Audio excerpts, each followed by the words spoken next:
হজরত ইব্রাহিম আলাইহিসসালাম ছিলেন আল্লাহ রব্বুল আলামিনের একজন মহান ও মর্যাদাবান নবী। তিনি এই পৃথিবীতে প্রেরিত হয়েছেন মূর্তিপূজা নিঃশেষ করতে এবং মানব জীবনকে শিরিকের অন্ধকার থেকে মুক্তি দেওয়ার লক্ষ্যে। কিন্তু হজরত ইব্রাহিম আলাইহিসসালামের পরিস্থিতি ছিল ভিন্ন। যখন তিনি দেখলেন যে তার পিতা আজর কুমার নিজেই মূর্তি তৈরি করে মূর্তি পূজা করছেন, এবং শুধু তাই নয়, তিনি তার বাড়িকে মূর্তি পূজার একটি বড় কেন্দ্র হিসেবে ব্যবহার করছেন, এবং আশেপাশের মানুষ তার পিতার তৈরি মূর্তিগুলোকে পূজা করছে, যার মাধ্যমে তারা আল্লাহর সাথে শিরিক করছে। হজরত ইব্রাহিম আলাইহিসসালাম যখন এই দৃশ্যটি প্রত্যক্ষ করলেন, তখন তিনি নিজেকে আর সংযত রাখতে পারলেন না। তিনি মনে মনে ভাবলেন তার পিতাকে মূর্তিপূজার এই কুফরি থেকে রক্ষা করা জরুরি, এবং তাকে একমাত্র আল্লাহ রাব্বুল আলামিনের ইবাদতের দিকে আহ্বান করবেন। ইব্রাহিম আলাইহিসসালাম তার পিতাকে মূর্তিপূজা থেকে রক্ষা করার জন্য কি উপদেশ দিয়েছিলেন এবং সেই উপদেশগুলো কিভাবে দিয়েছিলেন, মহান আল্লাহ রব্বুল আলামিন সেই কথাগুলিকে সূরাতুল মরিয়মের ৪১ থেকে ৪৮ নম্বর আয়াতে অত্যন্ত চমৎকারভাবে উল্লেখ করেছেন। যখন ইব্রাহিম আলাইহিসসালাম তার পিতাকে বললেন, হে আমার পিতা, কেন আপনি এমন জিনিসের উপর উপাসনা করেন যে শুনতে পারে না, দেখতে পারে না এবং যে আপনার কোনো উপকারও করতে পারে না? হে আমার পিতা, নিশ্চয়ই আমার নিকটে যে জ্ঞান এসেছে তা আপনার নিকটে আসেনি, অতএব আপনি আমাকে অনুসরণ করুন, আমি আপনাকে সরল পথ প্রদর্শন করব। হে আমার পিতা, আপনি শয়তানের উপাসনা করবেন না। নিশ্চয়ই শয়তান আল্লাহ রাব্বুল আলামিনের অবাধ্য। নিশ্চয়ই আমি আশঙ্কা করছি আল্লাহ রাব্বুল আলামিনের শাস্তি আপনাকে স্পর্শ করবে এবং আপনি শয়তানের বন্ধু হয়ে যাবেন। হজরত ইব্রাহিম আলাইহিসসালামের এই কথা শুনে তার পিতা বলল, হে ইব্রাহিম, তুমি কি আমার উপাস্যদেরকে অবজ্ঞা করছ? যদি তুমি এইরূপ কথা বলা থেকে বিরত না হও, তবে অবশ্যই আমি তোমাকে পাথরের আঘাতে চূর্ণ বিচূর্ণ করে দেব, আর এখন তুমি আমাকে একা ছেড়ে দাও। হজরত ইব্রাহিম আলাইহিসসালাম তার পিতার কথা শুনে বলেছিলেন, আপনার প্রতি শান্তি বর্ষিত হোক, শীঘ্রই আমি আপনার জন্য আমার প্রতিপালকের নিকটে ক্ষমা প্রার্থনা করব এবং তিনি আমার প্রতি স্নেহশীল। হে আমার পিতা, আমি আপনাকে এবং আপনি আল্লাহ ব্যতীত যাকে আহ্বান করেছেন তাকে পরিত্যাগ করে চলে যাব, এবং আমি আমার প্রতিপালক আল্লাহর আহ্বান করব। নিশ্চয়ই আমি আমার স্বীয় প্রতিপালকের আহ্বান করে বঞ্চিত হব না। হজরত ইব্রাহিম আলাইহিসসালাম এইভাবে তার পিতাকে অনেকগুলি উপদেশ ও অনুরোধ করলেন, কিন্তু তারপরেও তার পিতা মূর্তি পূজা ছাড়তে রাজি হল না। হজরত ইব্রাহিম আলাইহিসসালাম যখন তার পিতার ব্যাপারে সম্পূর্ণরূপে নিরাশ হয়ে গেলেন, তখন তিনি ভাবলেন তার সম্প্রদায়ের মূর্তি পূজাকারীদের উপদেশ দিবেন। এরপর একদা তিনি তার সম্প্রদায়কে আল্লাহ রাব্বুল আলামিনের একত্ববাদের দিকে আহ্বান করার জন্য একটি জায়গায় একত্র করলেন। ইব্রাহিম আলাইহিসসালাম তার সম্প্রদায়কে তখন কি বলেছিলেন, আল্লাহ রাব্বুল আলামিন এই কথাগুলি সূরাতুল পারার ৫৯ থেকে ৮৯ নম্বর আয়াতে অত্যন্ত চমৎকারভাবে উল্লেখ করেছেন। আল্লাহ রাব্বুল আলামিন বলেন, হজরত ইব্রাহিম আলাইহিসসালাম তার সম্প্রদায় ও তার পিতাকে বললেন, তোমরা কিসের পূজা করছ? তারা বলল, আমরা মূর্তিসমূহের পূজা করছি এবং এদের নিকটে অনবরত নিষ্ঠার সাথে বসে থাকি। হজরত ইব্রাহিম আলাইহিসসালাম তখন তাদেরকে বললেন, যখন তোমরা তাদেরকে ডাকো, তারা কি তোমাদের কথা শুনে? তারা কি তোমাদের কোনো উপকার কিংবা ক্ষতি করতে পারে? তারা তখন বলল না। অতঃপর তারা বলল, তবে আমরা আমাদের পূর্বপুরুষদেরকে এই কাজ করতে দেখে এসেছি। তখন হজরত ইব্রাহিম আলাইহিসসালাম বললেন, তোমরা কিভাবে দেখেছ? জেনে রেখো, তোমরা যাদের পূজা করো এবং তোমাদের পূর্বপুরুষরা যাদের পূজা করে, এগুলো সব আমার শত্রু, একমাত্র আল্লাহ রব্বুল আলামিন ব্যতীত, যিনি আমাকে সৃষ্টি করেছেন এবং তিনি আমাকে সৎপথ প্রদর্শন করেছেন। তিনি আমাকে খাদ্য দান করেন এবং পানীয় দান করেন, এবং যখন আমি অসুস্থ হয়ে পড়ি তখন তিনি আমাকে সুস্থতা দান করেন। আর তিনি সেই সত্তা যিনি আমাকে মৃত্যু দান করবেন, অতঃপর আবার জীবিত করবেন, এবং তার নিকটে আমি এই আশা রাখি যে আমার ত্রুটি বিচ্যুতিগুলো তিনি কিয়ামতের দিন ক্ষমা করে দিবেন। হে আমার প্রতিপালক, আপনি আমাকে প্রজ্ঞা দান করুন এবং আমাকে ধৈর্যশীলদের অন্তর্ভুক্ত করুন, আর পরবর্তী লোকদের মধ্যে আমার কথাবার্তা সত্য রাখুন। হে আমার প্রতিপালক, আমাকে জান্নাতুল নাইমের অংশী অন্তর্ভুক্ত করুন, আর আমার পিতাকে ক্ষমা করুন, তিনি পথভ্রষ্টদের মধ্যে রয়েছেন। আর যেই দিন সকলে পুনরায় জীবিত হয়ে উঠবে, সেই দিন আমাকে লজ্জিত করবেন না, যেদিন ধন সম্পদ এবং সন্তান সন্ততি কোনো উপকারে আসবে না। কিন্তু যে ব্যক্তি আল্লাহর দরবারে সুস্থ অন্তর নিয়ে আসবে, সেই ব্যক্তি সফল কাম হবে। হজরত ইব্রাহিম আলাইহিসসালাম তার সম্প্রদায়কে এত কথা বোঝানোর পরেও তারা তাকে উত্তর দিল, তুমি আমাদেরকে যতই উপদেশ দাও না কেন আমরা কোনো দিন আমাদের পূর্বপুরুষদের করা মূর্তি পূজা ছেড়ে দিব না। এটা আমাদের রক্ত মাংসের সাথে মিশে গেছে, অতএব তুমি তোমার বৃথা চেষ্টা পরিবর্তন করো এবং আমাদেরকে আমাদের অবস্থার উপর ছেড়ে দাও। হজরত ইব্রাহিম আলাইহিসসালাম তার সম্প্রদায়ের এই কথা শুনে অনেক নিরাশ হয়ে পড়লেন। তখন তিনি যা বলেছিলেন আল্লাহ রব্বুল আলামিন সূরাতুল আনাম এর ৭৯ নম্বর আয়াতে উল্লেখ করে বলেছেন। হজরত ইব্রাহিম আলাইহিসসালাম তার সম্প্রদায়ের কথা শুনে বললেন, আমি আমার চেহারা সেই প্রতিপালকের দিকে ফিরিয়ে নিলাম যিনি আসমান ও জমিন সৃষ্টি করেছেন, এবং আমি মুশরিকদের অন্তর্ভুক্ত নই। এরপর হজরত ইব্রাহিম আলাইহিসসালাম একা একা ভাবতে লাগলেন কিভাবে অবাধ্য সম্প্রদায়কে শিক্ষা দেয়া যায় এবং কিভাবে তাদেরকে বোঝানো যায় আসলেই মূর্তিগুলোর কোনো ক্ষমতা নেই। অতপর তার মূর্খ সম্প্রদায়কে শিক্ষা দেওয়ার জন্য ইব্রাহিম আলাইহিসসালাম একটি পরিকল্পনা করলেন। আল্লাহ রাব্বুল আলামিন তার পরিকল্পনাকে সূরাতুল আম্বিয়ার ৫৭ নম্বর আয়াতে উল্লেখ করেছেন। ইব্রাহিম আলাইহিসসালাম বললেন, এবং আল্লাহর শপথ, তোমরা পৃষ্ঠ প্রদর্শন করে চলে গেলে আমি তোমাদের মূর্তিদের অনিষ্ট করব। ইব্রাহিম আলাইহিসসালামের মূর্তিপূজক সম্প্রদায় তাদের সকল মূর্তিগুলোকে একটি মন্দিরের মধ্যে অত্যন্ত চমৎকারভাবে সাজিয়ে রেখেছিল। হজরত ইব্রাহিম আলাইহিসসালাম পরিকল্পনা করলেন, কোনোদিন যদি আমি সুযোগ পাই তাহলে মূর্তিগুলোকে ভেঙে চূর্ণ বিচূর্ণ করে দেব। কিন্তু অনেক দিন ধরে তিনি সেই সুযোগ পাচ্ছেন না। অতপর আল্লাহ রাব্বুল আলামিন তাকে সেই সুযোগ দান করলেন। ঘটনাটি ছিল এইরূপ, সেই যুগে হজরত ইব্রাহিম আলাইহিসসালামের সম্প্রদায় একটি মেলায় যেত। সেই মেলাটি বছরে একবার বসত। ইব্রাহিম আলাইহিসসালামের সম্প্রদায় অত্যন্ত আগ্রহের সাথে সেই মেলায় গিয়ে উপস্থিত হতো। যখন মেলার সময় চলে আসলো তখন ইব্রাহিম আলাইহিসসালামের সম্প্রদায়ের লোকেরা তার কাছে এসে বলল, হে ইব্রাহিম, চলো তুমিও আমাদের সাথে মেলায় যাবে। তাদের প্রশ্নের জবাবে হজরত ইব্রাহিম আলাইহিসসালাম কি উত্তর দিয়েছিলেন আল্লাহ রব্বুল আলামিন সূরাতুল সাফাতের ৮৮ ও ৮৯ নম্বর আয়াতে চমৎকারভাবে তা উল্লেখ করেছেন। আল্লাহ রব্বুল আলামিন বলেন, অতপর ইব্রাহিম আলাইহিসসালাম তারকাপুঞ্জের দিকে দৃষ্টি নিক্ষেপ করলেন এবং তিনি বললেন, আমি অসুস্থ। যখন তিনি তার সম্প্রদায়ের কাছে অসুস্থতার কথা বললেন তখন তার সম্প্রদায় তার কাছ থেকে চলে গেল। প্রিয় দর্শক, অনেকের মনে হতে পারে হজরত ইব্রাহিম আলাইহিসসালাম তাদের কাছে মিথ্যা কথা বলেছেন, কিন্তু গভীর দৃষ্টিতে তাকালে ইব্রাহিম আলাইহিসসালামের এই কথাটি মিথ্যা ছিল না। কেননা বাস্তবে তার সম্প্রদায়ের এই করুণ অবস্থা দেখে তিনি মানসিকভাবে অত্যন্ত অসুস্থ ছিলেন, আর সেই মানসিক অসুস্থতার কথা হজরত ইব্রাহিম আলাইহিসসালাম তার সম্প্রদায়ের কাছে ব্যক্ত করেছিলেন।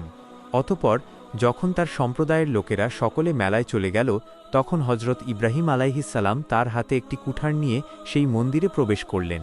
প্রবেশ করে তিনি দেখতে পেলেন অসংখ্য মূর্তি সাজানো রয়েছে, আর সেই মূর্তিগুলোর সামনে রাখা আছে হরেক রকমের খাবার। মন্দিরে প্রবেশ করে হজরত ইব্রাহিম আলাইহিসসালাম মূর্তিগুলোকে কি বলেছিলেন আল্লাহ রব্বুল আলামিন সেই কথাগুলোকে সূরা সাফফাতে ৯১ থেকে ৯৩ নম্বর আয়াতে অত্যন্ত চমৎকারভাবে উল্লেখ করেছেন। আল্লাহ রব্বুল আলামিন বলেন, অতপর হজরত ইব্রাহিম আলাইহিসসালাম মূর্তিগুলোকে বলল, তোমরা খাচ্ছ না কেন? তোমাদের কি হলো? তোমরা কথা বলছ না কেন? অর্থাৎ আল্লাহ রব্বুল আলামিন বুঝাতে চেয়েছেন, যখন হজরত ইব্রাহিম আলাইহিসসালাম দেখলেন মূর্তিগুলোর সামনে অনেকগুলো খাবার রাখা আছে, তিনি মূর্তিগুলোকে ব্যঙ্গ করে বললেন, ওহে মূর্তিরা, আমি তো শুনেছি তোমরা নাকি জীবিত মূর্তি। তাহলে তোমাদের সামনে এতগুলো সুন্দর সুন্দর খাবার রাখা আছে, তোমরা এই সুন্দর খাবারগুলো খাচ্ছ না কেন? তোমাদের সামনে রাখা খাবারগুলি খাও, এইগুলি তো নষ্ট হয়ে যাচ্ছে। কি হলো, তোমরা নড়াচড়া করছো না কেন? আমি যে এতগুলো কথা তোমাদের কে বলছি, তোমরা কথাগুলোর উত্তর দিচ্ছ না কেন? হজরত ইব্রাহিম আলাইহিসসালাম ভালো করে জানতেন এই মূর্তিগুলোর কোনো প্রাণ নেই এবং তাদের কথা বলার কোনো ক্ষমতা নেই, কিন্তু তিনি তাদের অসারতা প্রমাণ করার জন্য তাদের সামনে কথাগুলি বলেছিলেন। হজরত ইব্রাহিম আলাইহিসসালাম যখন দেখলেন মূর্তিগুলো খাবার খাচ্ছে না এবং তার কথার কোনো উত্তর দিচ্ছে না, তখন তিনি বললেন, ও আচ্ছা, তাহলে তোমরা আমার কথার কোনো উত্তর দিবে না? তবে এবার জেনে রেখো, আমি তোমাদের সকলকে চূর্ণ বিচূর্ণ করে দেব। আর আমি শুনেছি তোমরা নাকি মানুষকে বিপদ আপদ থেকে রক্ষা করো, কিন্তু হে মূর্তিগুলি, তোমরা জেনে রাখো কিছুক্ষণের মধ্যেই তোমাদের উপর নেমে আসবে এক মহাবিপদ। তোমাদের যদি ক্ষমতা থাকে তাহলে আমার হাত থেকে নিজেদেরকে রক্ষা করে দেখাও। অতপর হজরত ইব্রাহিম আলাইহিসসালাম সকল মূর্তিগুলোকে ভেঙে চূর্ণ বিচূর্ণ করে দিলেন। এরপর তিনি তার হাতের কুঠারটিকে বড় মূর্তিটির ঘাটে লটকিয়ে রাখলেন। অতপর তিনি সেই মূর্তির ঘর থেকে বিদায় গ্রহণ করলেন। আল্লাহ রব্বুল আলামিন হজরত ইব্রাহিম আলাইহিসসালামের এই ঘটনাটি সূরাতুল আম্বিয়ার ৫৮ নম্বর আয়াতে উল্লেখ করে বলেছেন। অতপর তিনি মূর্তিগুলোকে চূর্ণ বিচূর্ণ করে দিলেন। তবে বড় মূর্তিটিকে ছাড়া, যাতে তার সম্প্রদায়ের লোকেরা তার কাছে প্রত্যাবর্তন করতে পারে। ইব্রাহিম আলাইহিসসালামের সম্প্রদায়ের লোকেরা যখন মেলা থেকে ফিরে এসে তাদের মূর্তি ঘরে প্রবেশ করল, তখন তারা তাদের মূর্তিগুলোর অবস্থা দেখে হতবাক হয়ে গেল। রাগে তারা কি করবে ভেবে পাচ্ছিল না। ইব্রাহিম আলাইহিসসালামের সম্প্রদায়ের তখনকার অবস্থা আল্লাহ রব্বুল আলামিন সূরাতুল আম্বিয়ার ৫৯ থেকে ৬০ নম্বর আয়াতে অত্যন্ত চমৎকারভাবে উল্লেখ করেছেন। আল্লাহ রব্বুল আলামিন বলেন, মূর্তিগুলোর অবস্থা দেখে তারা বলল, আমাদের মূর্তিগুলোর প্রতি এরূপ ব্যবহার কে করল? নিশ্চয়ই সে অত্যাচারীদের অন্তর্ভুক্ত। তখন কতিপয় লোক বলল, আমরা একজনকে বিরূপ মন্তব্য করতে শুনেছি, আর তাকে ইব্রাহিম বলা হয়ে থাকে। তখন তারা বলল, অতএবকে জনসম্মুখে উপস্থিত করা হবে, যেন তারা সাক্ষ্য প্রদান করতে পারে। এরপর হজরত ইব্রাহিম আলাইহিসসালামকে সেখানে ডেকে নিয়ে আসা হলো। ইব্রাহিম আলাইহিসসালাম তাদের কাছে আসার পর তারা তাকে জিজ্ঞেস করল, হে ইব্রাহিম, তুমি কি আমাদের ইলাহদের সাথে এরূপ আচরণ করেছ? তখন হজরত ইব্রাহিম আলাইহিসসালাম বললেন, এটা তাদের বড় মূর্তিটা করেছে, তোমরা তার কাছে জিজ্ঞেস করে দেখো, যদি সে কথা বলতে পারে। হজরত ইব্রাহিম আলাইহিসসালামের এই কথা শুনে তার সম্প্রদায়ের লোকের একেবারে লাঞ্ছিত হয়ে গেল। তখন তারা তাদের মাথা নিচু করে বলল, হে ইব্রাহিম, তুমি ভালো করেই জানো যে এরা কথা বলতে পারে না।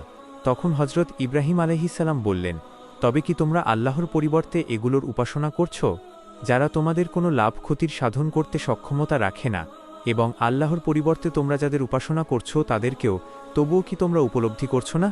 কিন্তু আল্লাহ রাব্বুল আলামিন হজরত ইব্রাহিম আলাইহিসসালামের সম্প্রদায়ের ভাগ্যে হেদায়েত লিখে রাখেননি। তাদেরকে এত করে উপদেশ দেওয়ার পরেও এবং চাক্ষুষ প্রমাণ দেখানোর পরেও তারা হেদায়েতের পথে ফিরে আসলো না, বরং তারা হজরত ইব্রাহিম আলাইহিসসালামের ব্যাপারে উল্টো অ্যাকশন নেয়ার চিন্তা ভাবনা করতে লাগল। তাই তারা মূর্তি ভাঙার এই ব্যাপারটি নমরুদের কাছ পর্যন্ত পৌঁছে দিল। তারা নমরুদের কাছে গিয়ে বলল, হুজুর, আপনি একটি ঘটনা জেনে অবাক হয়ে যাবেন। আমাদের সম্প্রদায়ের একজন যুবক, তার নাম ইব্রাহিম, সে আপনার খোদাইত্ব অস্বীকার করে এবং আমাদের গুলির সাথে এমন আচরণ করেছে যা শুনলে আপনার রক্ত গরম হয়ে যাবে।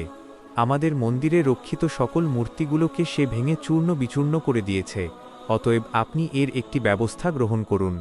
নমরুদ যখন তাদের কাছ থেকে এই সংবাদটি জানতে পারল, তখন নমরুদ হুকুম দিল, তোমরা ইব্রাহিমকে আমার সামনে উপস্থিত করো। অতপর হজরত ইব্রাহিম আলাইহিসসালামকে নমরুদের সামনে উপস্থিত করা হলো।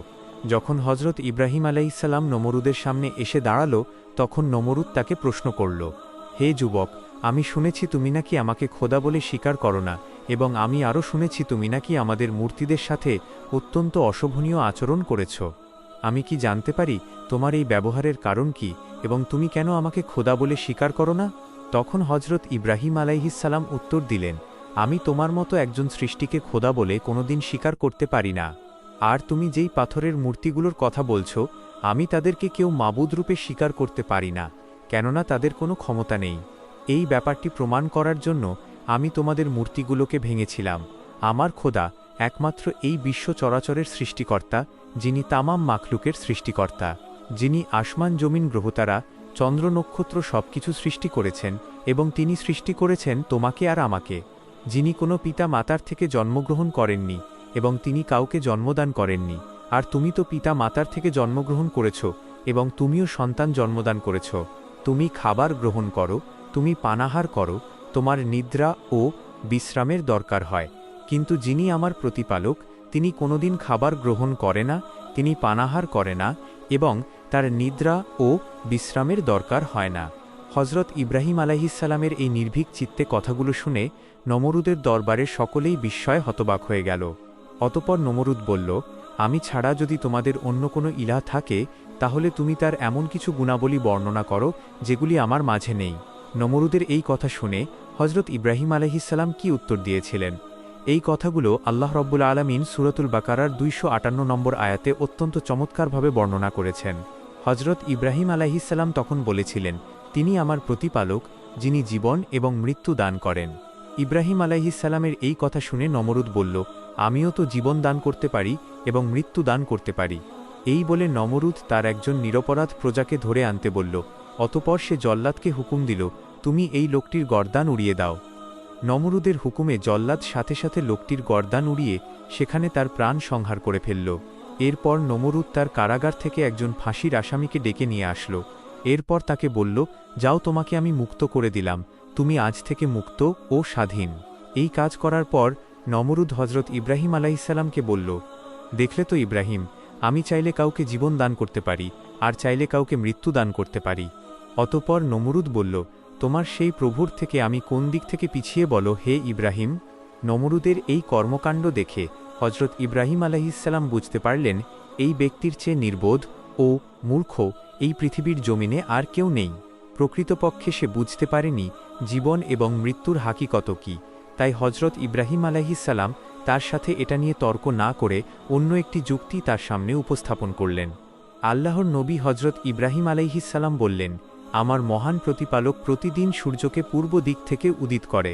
হে নমরুদ, তুমি যদি পারো এবং যদি তোমার শক্তি থাকে, তাহলে তুমি সেই সূর্যকে পশ্চিম দিক থেকে উদিত করে দেখাও। হজরত ইব্রাহিম আলাইহিসসালামের এই কথা শুনে নমরুদের কি অবস্থা হয়েছিল আল্লাহ রব্বুল আলামিন তা বর্ণনা করেছেন এইভাবে। অতঃপর নির্বাক হয়ে গেল সেই কাফের এবং ইব্রাহিম আলাইহিসসালামের এই কথার কোনো উত্তর ছিল না তার কাছে।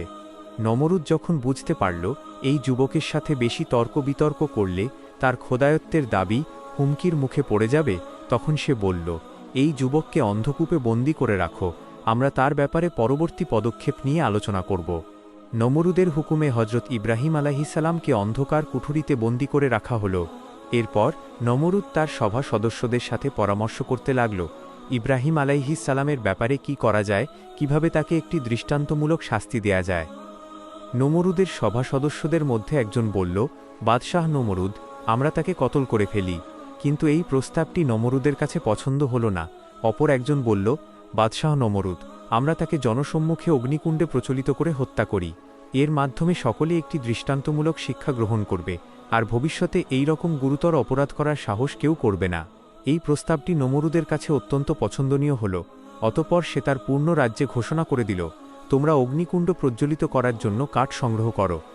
নমরুদের হুকুমে তার রাজ্যের প্রজারা বিশাল একটি খোলা ময়দানে অগ্নিকুণ্ড প্রজ্বলিত করার জন্য কাঠ সংগ্রহ করতে লাগল। অনেক দিন যাবৎ কাঠ সংগ্রহের কাজ চলতে থাকল। যখন সেই অগ্নিকুণ্ড প্রজ্বলিত করার জন্য পর্যাপ্ত পরিমাণ কাঠ একত্রিত হয়ে গেল, তখন নমরুদের হুকুমে সেই কাঠগুলোতে আগুন প্রজ্বলিত করা হল, আর সাথে সাথে দাউ দাউ করে আগুন জ্বলে উঠল। বর্ণিত আছে, সেই আগুনের উত্তাপ এবং সেই আগুনের প্রজ্বলন এতই তীব্র ছিল যে তার 1 মাইল উপর দিয়ে কোনো পাখি উড়ে গেলে সে আগুনের তাপে বিস্মিত হয়ে আগুনে নিক্ষিপ্ত হতো। এরপরে নমরুদের সৈন্যরা হজরত ইব্রাহিম আলাইহিসসালামকে সেই অগ্নিকুণ্ডে নিক্ষেপ করতে চাইল, কিন্তু তারা একটি গুরুতর সমস্যার সম্মুখীন হল। কেননা আগুনের উত্তাপ এতি তীব্র ছিল যে আগুনের পাশে গিয়ে হজরত ইব্রাহিম আলাইহিসসালামকে আগুনে নিক্ষেপ করবে তার সুযোগও তারা পাচ্ছিল না। শয়তান যখন দেখল তার অনুসারীগণ একটি মহাবিপদে পড়ে গেছে, তখন সে ভাবতে লাগল, এদেরকে এখন সাহায্য করাই তো আমার শয়তানি দায়িত্ব। তাই শয়তান একজন ভালো মানুষের আকৃতিতে নমরুদের সৈন্যদের কাছে এসে বলল, সৈন্যরা, তোমরা যদি ইব্রাহিমকে অগ্নিকুণ্ডে নিক্ষেপ করতে চাও, তাহলে তার জন্য একটি নিক্ষেপণ যন্ত্র নির্মাণ করো, এবং সেই নিক্ষেপণ যন্ত্রের সাহায্যে তোমরা ইব্রাহিমকে অগ্নিকুণ্ডে নিক্ষেপ করতে পারবে। শয়তানের কথা মতো নমরুদের সৈন্যরা ইব্রাহিম আলাইহিসসালামকে অগ্নিকুণ্ডে নিক্ষেপ করার জন্য একটি যন্ত্র প্রস্তুত করবে। অতঃপর তাকে অগ্নিকুণ্ডে নিক্ষেপ করার জন্য যখন তারা সেই যন্ত্রের উপরে তাকে উঠালো এবং যখন তারা ইব্রাহিম আলাইহিসসালামকে অগ্নিকুণ্ডে নিক্ষেপ করার মনস্থ করল, ঠিক সেই সময় আল্লাহর ফেরেশতারা নিক্ষেপণ যন্ত্রটি চেপে ধরল। অতঃপর অনেক চেষ্টা করেও নমরুদের সৈন্যরা হজরত ইব্রাহিম আলাইহিসসালামকে আগুনে নিক্ষেপ করতে সক্ষম হচ্ছিল না। শয়তান যখন দেখল তার অনুসারীগণ আরও একটি নতুন বিপদের সম্মুখীন হয়েছে, তখন সে আবার একজন ভালো মানুষের আকৃতিতে তার সামনে এসে বলল, তোমরা যদি কিয়ামত পর্যন্ত চেষ্টা করো, তারপরেও ইব্রাহিমকে অগ্নিকুণ্ডে নিক্ষেপ করতে পারবে না, কেননা আল্লাহর অসংখ্য ফেরেশতা এই নিক্ষেপ করার যন্ত্রটি চেপে ধরেছে। অতএব তোমরা একটা কাজ করো, 40 জন যুবকের সাথে 40 জন যুবতীর এই স্থানে প্রকাশ্যে জিনার ব্যবস্থা করে দাও, তাহলে তোমরা দেখবে তোমাদের উদ্দেশ্য সফল হয়েছে। শয়তানের পরামর্শ মোতাবেক সেই স্থানে 40 জন যুবকের সাথে 40 জন যুবতীর জিনার ব্যবস্থা করে দেয়া হল। আল্লাহর ফেরেশতা তারা এই নির্লজ্জ দৃশ্য দেখার আগেই সেখান থেকে বিদায় গ্রহণ করল। অতঃপর নমরুদের সৈন্যরা হজরত ইব্রাহিম আলাইহিসসালামকে নিক্ষেপণ যন্ত্রের মাধ্যমে তাকে সেই অগ্নিকুণ্ডে নিক্ষেপ করল। অগ্নিকুণ্ডে নিক্ষেপ হওয়ার সাথে সাথে জিব্রাইল আলাইহিসসালাম হজরত ইব্রাহিম আলাইহিসসালামের কাছে উপস্থিত হয়ে গেলেন। তিনি আল্লাহর নবী ইব্রাহিম আলাইহিসসালামের কাছে উপস্থিত হয়ে বললেন, হে আল্লাহর নবী, আপনি শুধু হুকুম করুন। আপনার হুকুম পেলে আমি আমার ডানার আঘাতে নিমিষের মধ্যে এই আগুনকে আমি নিভিয়ে ফেলব। জিব্রাইল আলাইহিসসালামের কথা শুনে আল্লাহর নবী হজরত ইব্রাহিম আলাইহিসসালাম বললেন, হে জিব্রাইল, আমি তোমার কাছে সাহায্য চাইব কেন? আমি যে বিপদে পতিত হয়েছি, এটা কি আল্লাহ রব্বুল আলামিন দেখছেন না? হে জিব্রাইল, যেহেতু আমার আল্লাহ সরাসরি দেখছেন যে তার নবী একটি বিপদে পতিত হয়েছে, তাহলে তিনি আমাকে সরাসরি সাহায্য করবেন। আমি সেই আল্লাহ ছাড়া পৃথিবীর অন্য কোনো মাখলুকের সাহায্য কামনা করি না। আল্লাহ যদি চান তাহলে তিনি আমাকে এই অগ্নিকুণ্ড থেকে রক্ষা করবেন। আর যদি তিনি চান যে ইব্রাহিম এই অগ্নিকুণ্ডের মধ্যে প্রজ্বলিত হয়ে মারা যাবে, তাহলে আমি আল্লাহর চাওয়ার সন্তুষ্ট রয়েছি। ইব্রাহিম আলাইহিসসালামের এই কথা শুনে জিব্রাইল আলাইহিসসালাম তার কাছ থেকে বিদায় গ্রহণ করলেন। অতপর আল্লাহ রব্বুল আলামিন আগুনকে কি নির্দেশ দিয়েছিলেন, সেই ব্যাপারটি সূরা আল আম্বিয়ার ৬৯ নম্বর আয়াতে অত্যন্ত চমৎকারভাবে উল্লেখ করা হয়েছে।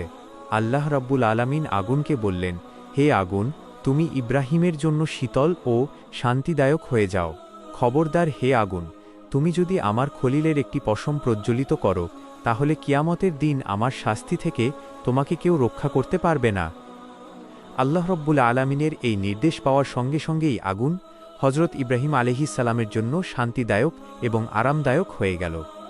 অতপর দেখা গেল মুহূর্তের মধ্যেই সেই আগুন বেহেশতের একটি সুন্দর বাগিচায় পরিণত হয়ে গেল।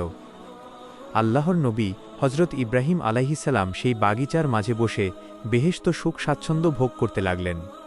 হজরত ইব্রাহিম আলাইহিসসালাম তার পরবর্তী জীবনে বলেছিলেন, আমি আমার জীবনের সবচাইতে সুখের যেই দিনগুলি কাটিয়েছিলাম, সেই দিনগুলি ছিল নমরুদের সেই অগ্নিকুণ্ডের ভিতরে। আমি সেই অগ্নিকুণ্ডে বেহেশতের স্বাদ আস্বাদন করেছিলাম। নমরুদ যখন দেখল হজরত ইব্রাহিম আলাইহিসসালামকে অগ্নি প্রজ্বলিত করলই না, বরং তার জন্য একটি বেহেশতের বাগান পরিণত হয়ে গেল, তখন সে চিন্তা করতে লাগল, হায় রে, এই ব্যাপারটি যদি সাধারণ মানুষ জানতে পারে তাহলে আমার ক্ষৈত্য হুমকির মুখে পড়ে যাবে। কাজেই নমরুদ তার দায়িত্ব রক্ষার জন্য পরবর্তী পদক্ষেপ কি নেওয়া যায় সেই ব্যাপারে চিন্তা ভাবনা করতে লাগল। দর্শক, এই ছিল ইব্রাহিম আলাইহিসসালামকে অগ্নিকুণ্ডে নিক্ষেপের ঘটনা। আল্লাহ রব্বুল আলামিন আমাদের সকলকে জাতির পিতা ইব্রাহিম আলাইহিসসালামের মতো মজবুত ঈমানের অধিকারী হওয়ার তৌফিক দান করুন।